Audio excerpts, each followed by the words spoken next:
బాలాజీ వెంకటేశ్వర స్వామి క్షేత్రము తిరుమల కొండపై నుంచి స్వామివారు ప్రత్యక్షంగా దిగి వచ్చి నిలబడిన క్షేత్రం. ఇక్కడ ప్రాధాన్యత వెంకటేశ్వర స్వామికి. తిరుమలలో ఏ నియమాలు వర్తిస్తాయో ప్రభుత్వ పరంగా చిలుకూరులో కూడా ఆ నియమాలు వర్తించాలి. తిరుమల కొండపైన ఒక జీవో ఇష్యూ చేశారు అప్పటి ప్రభుత్వం, ఉమ్మడి ఆంధ్రప్రదేశ్ ప్రభుత్వం. దాని పేరు దివ్యక్షేత్రం జీవో.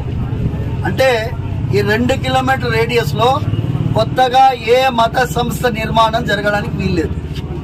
ఆ జీవోని ఇక్కడ అమలు పరచాలని కలెక్టరేట్ ని కూడా నేను ప్రార్థిస్తున్నాను. పోలీస్ యంత్రాంగం సహకరిస్తున్నది. అక్కడ నిర్మాణానికి ఏ ప్రయత్నము జరగకూడదు. కలెక్టర్ గారిని జోక్యం చేసుకొని ఇక్కడ ఉండేటటువంటి పరిస్థితిని యథాతథంగా కొనసాగించాలని, నూతనంగా ఏ నిర్మాణ పనులు కూడా జరగకూడదని, ఇప్పుడైతే ప్రారంభించినటువంటి పనిని కూడా వెంటనే ఆపించాలని మనస్ఫూర్తిగా ప్రార్థిస్తున్నాను.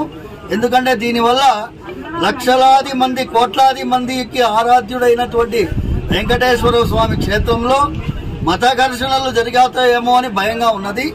ఎందుకంటే యాంటీ సోషల్ ఎలిమెంట్స్ అంటే దీన్ని ఆసరాగా చేసుకొని ఒక మంచి సామరస్యమైన వాతావరణాన్ని పోగొట్టే ప్రయత్నం కొంతమంది జరిపే అవకాశం ఉంది. కాబట్టి ప్రభుత్వం చొరవ తీసుకోవాలని మనస్ఫూర్తిగా ప్రార్థిస్తూ, ఏ పరిస్థితి కూడా తలపెట్టకుండా, ఎమర్జెన్సీ సిచ్యువేషన్ క్రియేట్ కాకుండా అందరూ జాగ్రత్త పడాలని, అందరినీ సామరస్యంగా ఉండాలని ప్రార్థిస్తూ, మా సోదరులకు కూడా నేను చెప్తున్నాను, ఈ క్షేత్రాన్ని తిరుమల క్షేత్రంకు సమానమైనటువంటి చిలుకూరు బాలాజీ క్షేత్రం.